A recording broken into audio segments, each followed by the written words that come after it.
এই হাসিটা সৌম্য সরকারের মুখেই মানায়। মাঠটা যখন চট্টগ্রামের সাগরিকা, তখন এই হাসি আরও চওড়া হয় সৌম্য সরকারের। 5 ইনিংসে ব্যাট করে সাগরিকায় সৌম্য রান করেছেন 285, 250 সাথে আছে 1 সেঞ্চুরি।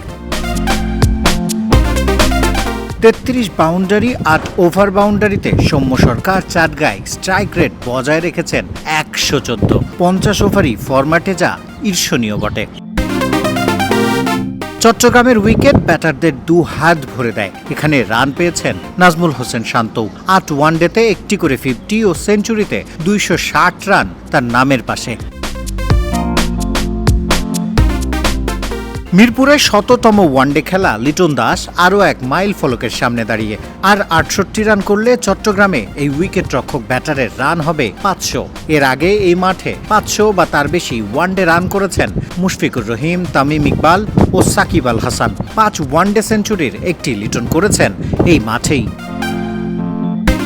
তাওহিদ হৃদয়, মেহেদী হাসান মিরাজদেরও এই মাঠে ব্যাট হাতে ওয়ানডে রেকর্ড মন্দ নয়। এই মাঠে একটি মাত্র ওয়ানডে খেলে 84 রানের দাপুটে ইনিংস খেলেছিলেন তানজিদ হাসান তামিমও। টাইগার ব্যাটারদের এই দারুণ স্মৃতি সবাই ফিরিয়ে আনতে চাইবেন বৃহস্পতিবার। ব্যাটাররা ঠিকঠাক জ্বলে উঠলে যে সিরিজ জয়ের কাজটা বেশ সহজ হয়ে যাবে। সাগরিকায় 44 রানে অল আউট হবার উদাহরণ যেমন আছে, তেমন আছে 409 রান করার রেকর্ডও।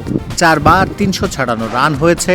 31 ওয়ানডে খেলে এই মাঠে 19 বারই জিতেছে টিম টাইগার। 12 পরাজয়ের একটি অবশ্য নিউজিল্যান্ডের বিপক্ষে। সফরকারীরা এই মাঠে একবারই খেলেছে ওয়ানডেতে 2008 সালে। পয়া ভেন্যু সাগরিকায় মিরাজরা এবার সিরিজ জিতে ইতিহাস তৈরি করতে চায়। তেমনটি হলে তীব্র গরমে হাঁসফাঁস করতে থাকা কোটি ক্রিকেট প্রেমীরা একটু পাবে স্বস্তি।